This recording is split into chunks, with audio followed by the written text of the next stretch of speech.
네, 오늘 우리에게 주시는 하나님의 말씀은 구약성경 사무엘하 7장 1절에서 9절까지 말씀입니다.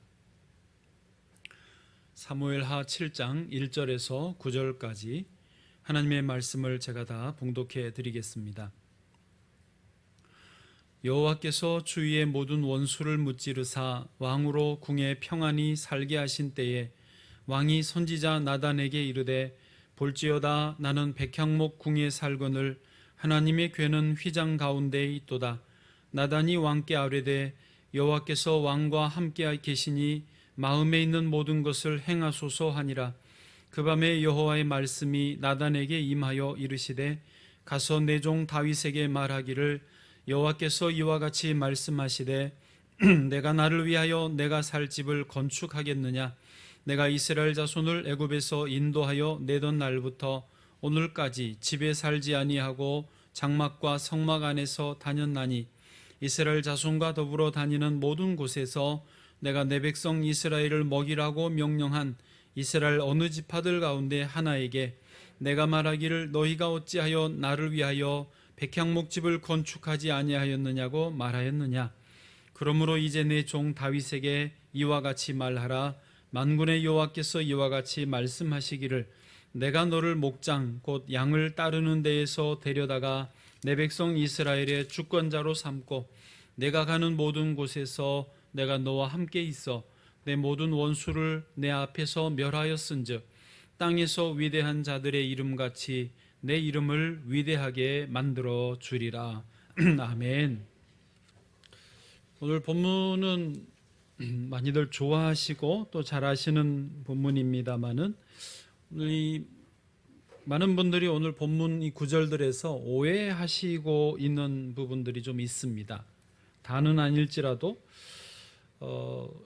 대체로 다윗이 하나님의 집을 건축해 드리고자 하였기 때문에 하나님께서 다윗의 집을 세워 주신다라고 생각을 한다는 것입니다. 사실 저도 좀 그런 오해를 전에 하기도 하고 그랬지만 이번에 성경을 통독하면서 또 묵상하면서 자세히 다시 살펴본 바로는 이 구절들의 핵심은 그것이 아니었습니다. 그러니까 다시 말합니다마는 다윗이 하나님의 집을 세우겠다고 했기 때문에 하나님이 감동하시고 기뻐서 내가 너의 집을 세워줄게 하신 것이 아니라는 것입니다. 하나님이 나단을 통해서 하시는 말씀을 자세히 살펴보면 그런 조건이 되는 너가 이렇게 하니까 내가 이렇게 해줄게 그런 조건적인 표현이 없습니다. 그런데도 우리가 그렇게 하나님이 다윗이 하나님께 잘하니 하나님이 다윗에게 복을 주신다라는 방식으로 이 말씀들을 이해하고 해석하고 적용하는 이유가 있습니다. 그것은 우리가 하나님의 말씀을 읽으면서도 세상의 방식, 인간 세상의 법칙으로 성경을 이해하려고 하기 때문에 나오는 오류이라고 하는 것입니다. 인간 세상의 법칙은 그게 맞습니다. 주고 받는 거죠. give and take이라고 하지 않습니까? 사람끼리도 살아갈 때 내가 밥을 2번, 3번 정도 사면 저 사람도 밥을 1번 정도는 사야 서로 이게 거래가 되는 거 아니에요? 내가 5, 6번을 밥을 샀는데도 한 번도 밥을 안 샀다. 그러면 그 사람은 어떻게 해요? 만나면 안 돼. 아주 양심이 불량이야 하면서 거래를 끊는 거죠. 그게 인지상정입니다. 어제 우리 청년이었고 반주자였던 혜경이, 김혜경 청년이 어제 결혼을 했어요. 그런데 제가 얼핏 결혼한다는 말을 들은 것 같은데 확실히 저에게 청첩이 안 오고 또 정보가 정확히 제가 못 받아서 어제 낮에 겨우 알았어요. 그래서 급하게 축의금을 좀 부탁을 하고 그리고 문자로 운전하고 가는 길이었기 때문에 이 음성 녹음해서 문자로 해서 겨우겨우 짧게 축하한다고 축복한다고 보냈어요. 그랬더니 밤에 피곤할 텐데 문자가 장문으로 왔어요. 혜경이에게. 요는 뭐냐면 오랫동안 연락을 못하고 또 코로나 때문에 또 이사를 가서 교회를 못 왔는데 결혼한답시고 와서 인사를 하는 게 본인은 좀 그게 염치 없다고, 이제 문자 그대로 표현하면 염치가 없어서 고민하다가 시간을 놓쳤다라는 거예요. 안 그래도 되는데, 참 또 충분히 그럴 수 있죠. 어쨌든 혜경이의 결혼을 축복합니다. 잘 살 줄로 믿습니다. 하나님이 복을 주실 줄로 믿습니다. 그런데 이제 그걸 놓고도 그런 생각이 드는 거죠. 혜경이 입장에서는 그럴 수 있겠다. 사람 사이에 그 전에 자꾸 연락도 하고 또 오고 그랬으면 결혼합니다 말하기가 쉬웠을 텐데, 또 혜경이 성격에 좀 더 그랬겠다, 충분히 이해가 되고, 이게 사람 간의 삶의 방식인 것 같아요. 그런데 오늘 본문 말씀은 사람과 사람 간의 거래가 아니라 사람과 하나님, 즉 다윗과 하나님 간의 거래라는 것이죠. 다시 말해서 다윗에게 하나님이 일하시는 방식을 보여주고 있다라는 말씀입니다. 다시 말합니다. 사람끼리의 거래 방식과 하나님이 역사하시는 방식은 전혀 다르다라는 것입니다. 자, 그렇다면 이제 그 질문을 해보죠. 그러면 하나님은 도대체 무엇 때문에 다윗의 가문을 세워주시고 다윗에게 이렇게 엄청난 복을 주신다고 하는 것일까? 자, 하나님이 하시는 말씀을 잠시 살펴보면 그 이유들을 좀 파악을 할 수가 있습니다. 일단 하나님은요, 다윗이 하나님의 집 건축하는 것을 허락하지 않으십니다. 오늘 본문 중에 5절 말씀인데요, 5절 같이 읽어보실까요? 시작. 가서 내 종 다윗에게 말하기를 여호와께서 이와 같이 말씀하시되 내가 나를 위하여 내가 살 집을 건축하겠느냐. 아멘. 2절에서 다윗이 하나님 집을 건축하고 싶다라는 뉘앙스로 표현을 했는데, 하나님이 너가 내가 살 집을 건축하겠느냐라고 말씀하셨어요. 여기 건축하겠느냐란 히브리어는 티브네인데, 히브리어는 이런 동사 쪽에 주어가 아예 포함되어 있습니다. 2인칭 단수 너가 건축하겠느냐, 요 말이 이미 건축하겠느냐에 포함되어 있어요. 그런데 하나님은 따로 앞에다가 너가를 앞에 따로 붙이셨어요. 그 말씀은 너가 건축하겠느냐 부드럽게 하신 말씀이 아니고 너가 건축을 한다고, 이런 느낌이고, 역설적 표현으로 너는 건축을 못한다, 하지 말라라는 반대하시는 의견을 내시는 것입니다. 그래서 하나님은 성전을 짓느냐 마느냐의 문제가 아니라 그것을 누가 짓느냐의 문제로 보시는 것입니다. 너가 건축하겠느냐, 너는 건축할 수 없다, 답을 주신 거예요. 그리고 뒤 이어진 쭉 말씀들을 다 살펴보면 하나님은 이 누가, 주어에 대해서 강조점을 두시고 있다는 것을 알 수 있습니다.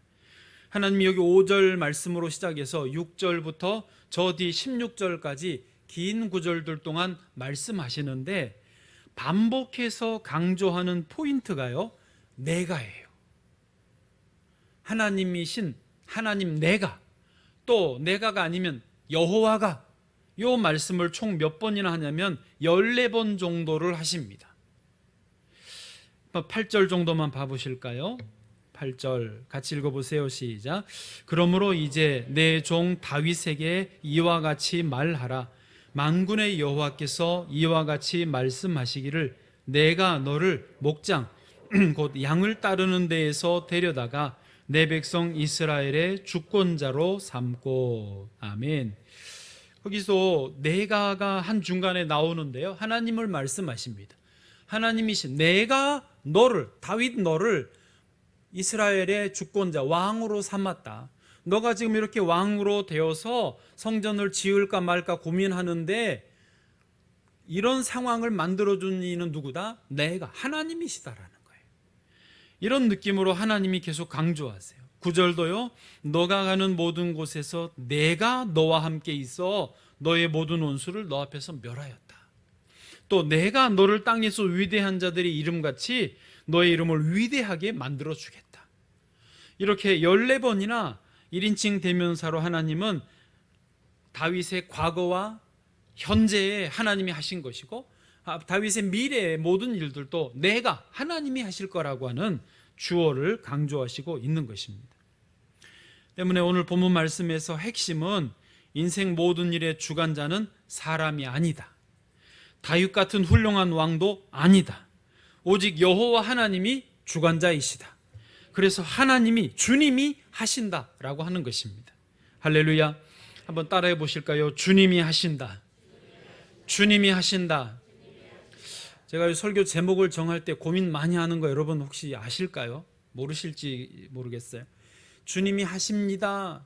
하나님이 하십니다. 고민을 많이 하다가 주님이 하십니다가 사실은 제일 무난하긴 해요. 그런데 약하더라고요. 다윗처럼 우리도 자꾸 내가 하려고 하는 그런 인간의 본성이 있어서 자꾸 나서는데 주님이 하십니다. 이런 부드러운 표현으로는 우리를 멈추게 할 수 없어요. 정신을 차리게 할 수 없어요. 그래서 좀 세게 말한 거예요. 주님이 하신다 라고 하는 거예요. 여러분 스스로 영혼에게 말씀해 보세요. 주님이 하신다. 주님이 하신다. 아멘. 그렇습니다. 주님이 하시는 것입니다. 자, 주님이 다 하신다면 우리는, 주의 백성은 무엇을 하면 되겠습니까? 다윗이 무엇을 하는지를 잘 살펴보면 주님이 하시는 그 과정 속에 우리도 무엇을 해야 되는지를 좀 확인할 수 있겠습니다. 세 가지로 말씀드립니다. 첫 번째입니다. 하나님 앞에 앉아 있어야 합니다. 깜짝이야. 무슨 소리? 따라해 보세요. 하나님 앞에 앉아 있어야 합니다. 아멘. 하나님 앞에 앉아 있는다라는 말은요, 이렇게 여러분처럼 하나님 앞에 나와 예배드리기 위해 앉아 있는 것을 의미합니다. 하나님 앞에 기도하고 앉아 있는 것을 의미하고요, 하나님이 하실 일을 기대하면서 기다리고 앉아 있는 것을 의미합니다. 하나님의 주권으로 일하시고 나는 그 뒤를 따라가는 것을 의미하는 것입니다. 오늘 이제 본문을 좀 지나쳐서 너무 길어서 다 못 정하고 9절에서 잘랐지만 18절을 좀 보실까요? 18절입니다. 같이 읽어보세요. 시작. 다윗 왕이 여호와 앞에 들어가 앉아서 이르되 주 여호와여 나는 누구이오며 내 집은 무엇이기에 나를 여기까지 이르게 하셨나이까. 아멘. 다윗이요 보니까 여호와 앞에, 즉 하나님의 언약궤를 모셔놓은 그 성소 앞에 그냥 들어가 앉았어요. 지금 성전을 지을까 말까 한번 으쌰으쌰 들썩들썩 하던 다윗을 하나님 하지마 그러시니까 깨갱하고는 내 성소 앞에 들어가 앉았다라고 하는 것입니다. 이게 무척 중요합니다. 사실 본문의 이 상황을 영적으로 조금만 더 들어가 보면 지금 다윗은 오만한 상태로 진입하기 바로 직전이었습니다. 무슨 말이냐면 다윗은 지금 상황이 완벽했어요. 모든 위험한 상황들을 다 넘어섰고 완전한 평안한 상태로 들어왔습니다. 남북 왕조의 이제 유일한 왕으로, 2대 왕으로 등극을 했고요. 평생의 적이었던 블레셋을 완전히 제압했습니다. 히람이 백향목들을 보내줘서 다윗 왕궁을 다 건축을 마쳤습니다. 거기에 하나님의 법궤도 모셔드렸습니다. 이제 걱정이 없어요.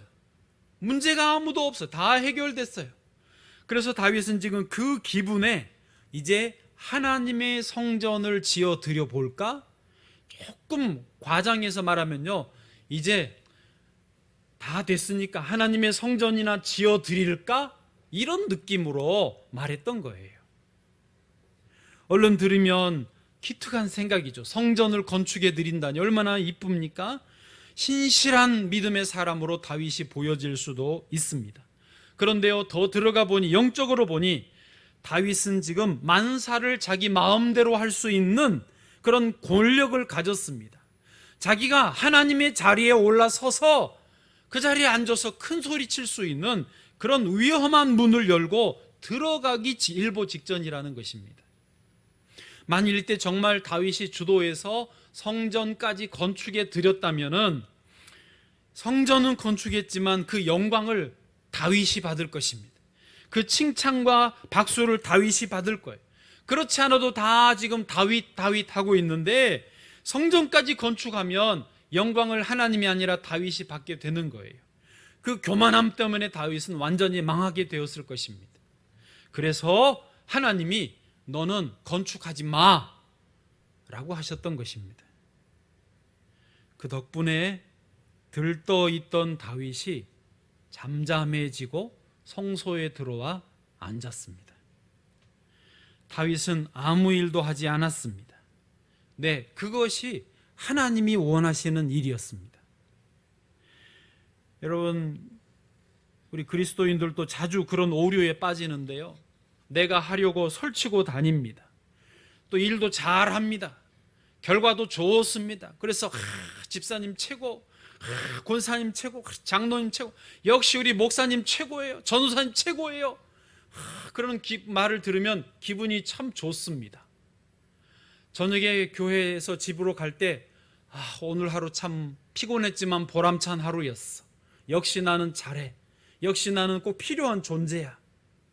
그런데 똑같이 봉사하는데 그날따라 아무도 칭찬을 안 해주는 거예요. 권사님, 집사님 최고 해야 되는데, 목사님 설교 은혜 받았어요 해야 되는데 아무도 말을 안 해주는 거예요. 집에 들어가는데 기분이 더러워. 왜 이렇게 우울하지? 왜 이렇게 오늘 별로 기쁘지가 않지? 왜요? 내가 들어야 될 칭찬을 못 들었기 때문이지요. 대단히 잘못되어 있는 거예요. 그런 사람에게, 그런 다윗에게 하나님 말씀하시는 거예요. 너 건축하지 마. 가만히 있어. 우리는 하나님 앞에 가만히 앉아 있는 시간이 필요합니다. 그 시간은 예배의 시간이고 기도의 시간이고 하나님이 하실 일을 기다리는 시간입니다. 하나님께만 영광과 칭송을 올려드려야 되는 시간입니다. 출애굽기 14장 13절 14절 같이 읽어보세요. 13절요, 시작. 모세가 백성에게 이르되 너희는 두려워하지 말고 가만히 서서 여호와께서 오늘 너희를 위하여 행하시는 구원을 보라. 너희가 오늘 본 애굽 사람을 영원히 다시 보지 아니하리라. 14절 제가요, 여호와께서 너희를 위하여 싸우시리니 너희는 가만히 있을지니라. 아멘. 문제는요, 가만히 있는 게 쉽지 않다라는 거예요. 왜요? 두려움 때문에, 조급함 때문에. 가만히 있으면 큰일 날 것 같고 뒤처지는 것 같고 엄청난 손해를 보는 것 같아서 움직이려고 해야 합니다. 이게 현대인들의 병이죠.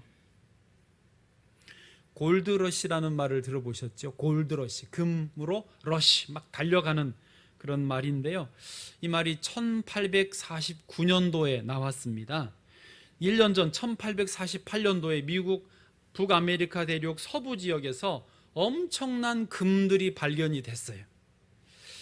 그래서 이제 동부에, 이제 유럽에서 오면 동부 쪽에 해안에 정착을 하니까 동부에 있던 수많은 사람들이 금을 캐기 위해서 서부로 가게 됩니다. 마차를 타고 가족들과 함께 몇 개월을 걸려서 서부로 이동을 합니다. 그런데 너무 많은 사람들이 가다 보니 이것을 골드러시라고 이름이 붙어졌습니다.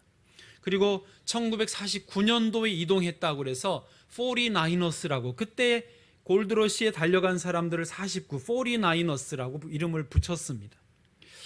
저는 미식 축구는 잘 모르지만 지금 미국의 미식 축구 샌프란시스코 팀이 이름이 샌프란시스코 49ers라고 하더라고요. 이름이요.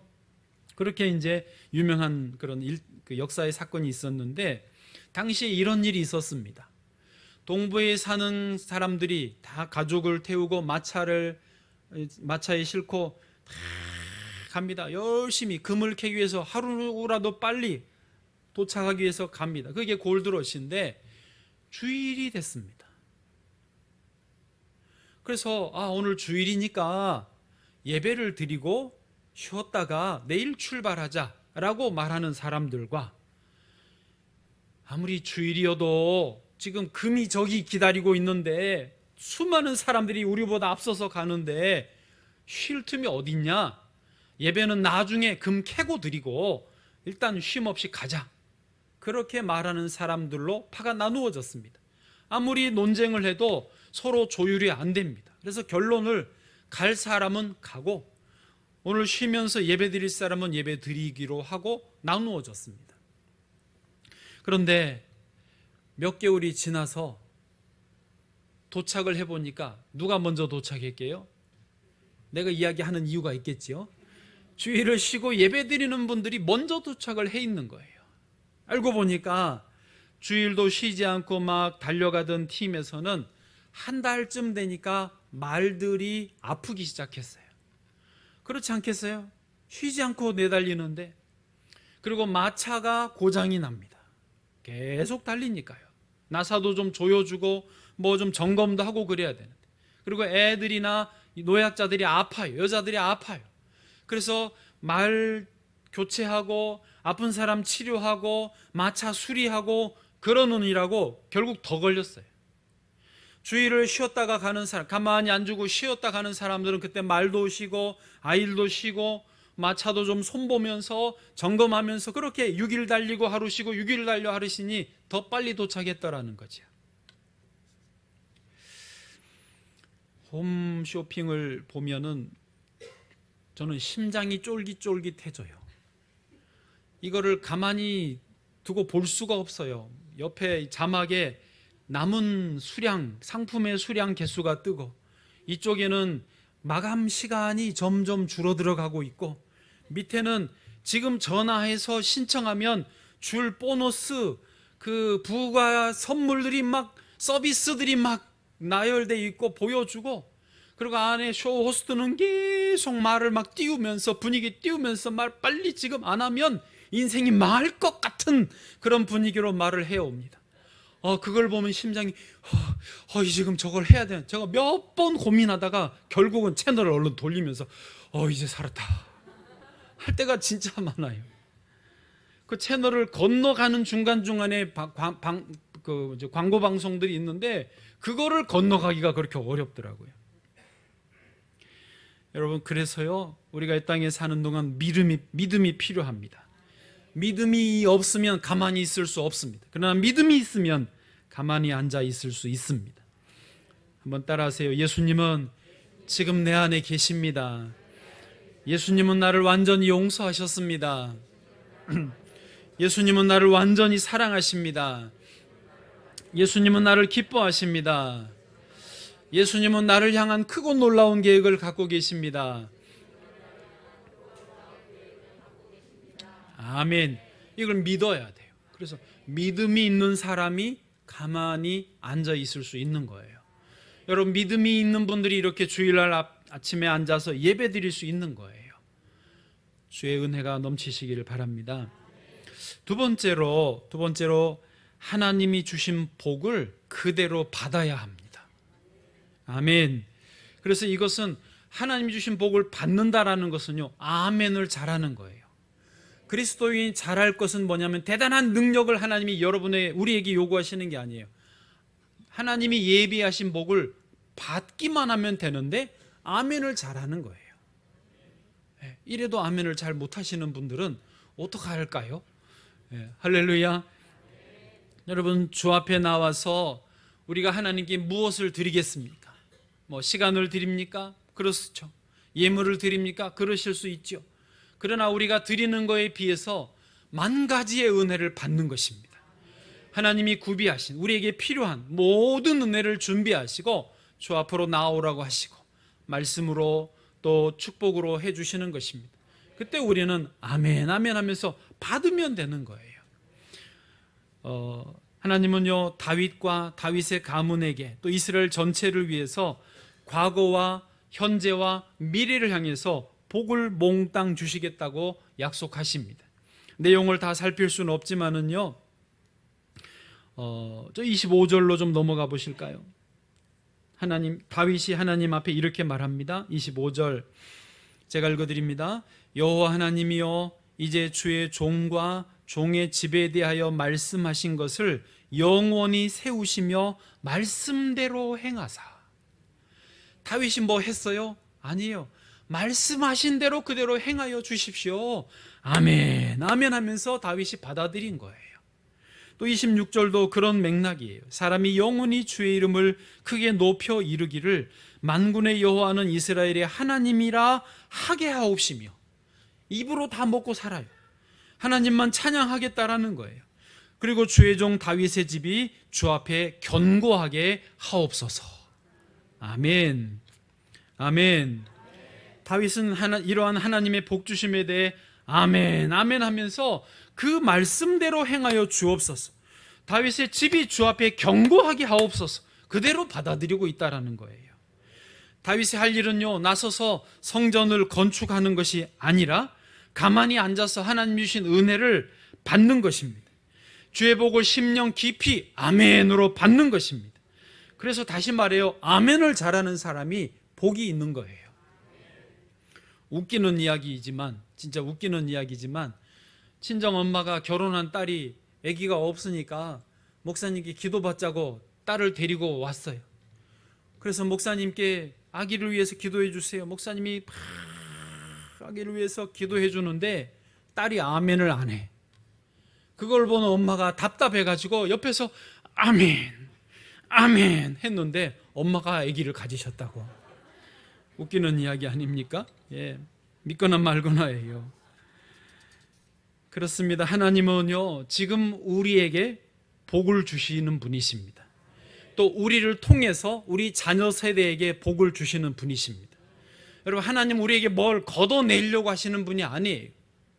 우리에게 주시는 분이에요. 주시는 분에게 받는 것이 우리의 의무고 권리인 것입니다. 혹시 하나님이 바라시는 게 있다면 받은 은혜에 감사해서 하나님을 예배하는 거예요. 찬양하는 거예요. 감사하는 거예요. 영어에도 God bless you가 있습니다. 하나님이 당신을 축복하시기를 원합니다. 혹은 직역하면 하나님이 당신을 축복하신다, 복 주신다, 그런 말이에요. 예, 영어로도 우리가 그렇게 인사하듯이 하나님이 우리에게 복을 주시는 거예요. 오늘 이따 부를 찬송이지만 찬송가 304장 1절만 좀 제가 불러드리고 싶어요. 그 크신 하나님의 사랑 말로 다 형용 못하네. 저 높고 높은 별을 넘어 이 낮고 낮은 땅 위에 죄범한 영혼 구하려 그 아들 보내사 화목제물 삼으시고 죄 용서하셨네. 같이요. 하나님 크신 사랑은 증량 다 못하네. 영원히 변치 않는 사랑 성도여 찬양하세. 아멘. 하나님의 아들이신 예수님이 이 낮고 낮은 이 땅에 오셨습니다. 우리의 죄, 우리의 저주, 우리의 사망의 권세를 우리가 어쩌지 못할 때 예수님이 십자가에 달려 피 흘려 죽으시면서 우리를 대신해 죽으셨습니다. 그리고 우리에게 영원한 생명을 주시기 위해서 부활하시고 다시 살아나신 것입니다. 할렐루야. 이 생명을 주신 은혜, 우리를 구원해 주신 은혜를 우리는 그냥 받으면 되는 거예요. 우리가 우리의 구원을 위해서 뭔가 할 필요가 없는 거예요. 그래서 다윗이 성전을 건축하는 게 아니라 하나님이 하시는 것처럼, 그리고 그것을 받으면 되는 것처럼 우리가 구원의 은혜를 받는 것 아니겠습니까? 이것을 우리가 돈으로 해결할 수 있습니까? 평생을 갚아도 못 갚을 은혜를 받은 것입니다. 그리고 받으며 누리며 사는 거예요. 예수님은 1만 달란트 빚진 자 비유를 하시면서 이게 빚이 너무 크기 때문에 아예 탕감해 주셨어요. 그렇지 않습니까? 그냥 1만 달란트를 너가 나에게 빚졌지만 갚지 마라. 아예 탕감해 주시면서 서로 그렇게 은혜를 나누면서 살아라 정도로 말씀하신 거예요. 그렇습니다. 오늘 주 앞에 나온 저와 여러분은 하나님 앞에 만 가지의 은혜를 받는 줄로 믿습니다. 오늘 여러분은 받으러 오신 게 맞아요. 받아야 돼요. 그래서 우리는 하나님의 금수저입니다. 여러분, 세상에는 부모에게 받을 게 있는 사람이 금수저예요. 받을 게 없으면 흙수저죠. 그런데 우리는 하나님께 받을 게 얼마나 많습니까? 계속 주신다는데요. 따라해보세요. 나는 하나님의 금수저입니다. 하나님의 금수저입니다. 네. 내가 금수저다? 이렇게 말하며 사시기를 축복합니다. 마지막으로 세 번째요. 그래서 기도해야 합니다. 그래도 기도해야 됩니다. 첫 번째가 뭐였습니까? 하나님 앞에 앉아 있어야 돼요. 두 번째는요, 주신 복을 받는 거예요. 그런데 그래도 세 번째, 그래도 너희가 내게 구하여야 할지니라. 기도를 해야 된다는 것입니다. 보니까 다윗도 기도를 하더라고요. 그렇게 약속하신 말씀을 아멘으로 받았지만 오늘 7장 29절 저 뒤쪽으로 가보니까 맨 밑에 다윗이 이렇게 고백합니다. 이제 청하건대 종의 집에 복을 주사 주 앞에 영원히 있게 하옵소서.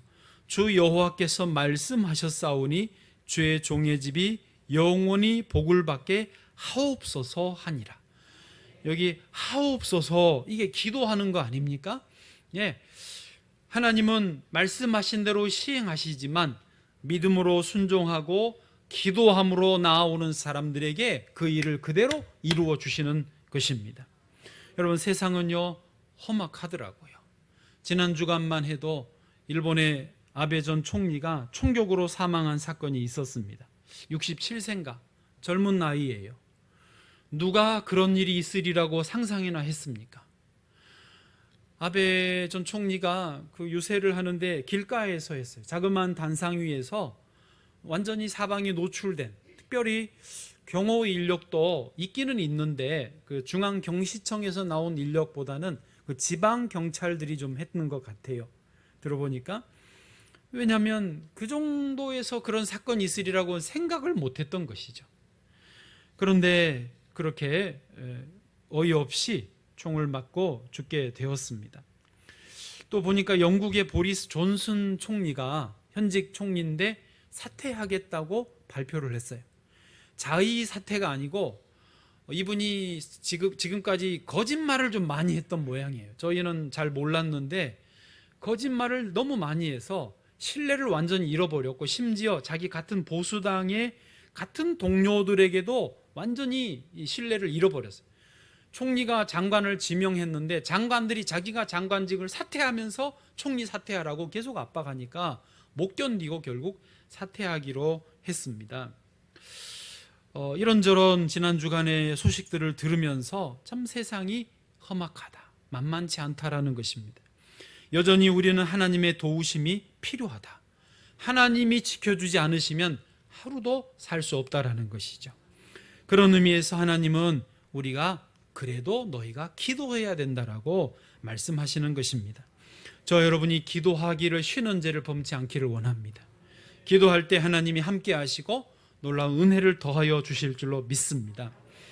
이제 말씀을 마치면서 성전 건축에 대해서 다시 처음으로 돌아가 보겠습니다. 하나님은요 성경 전체에서 우리가 하나님의 성전이라고 말씀하십니다.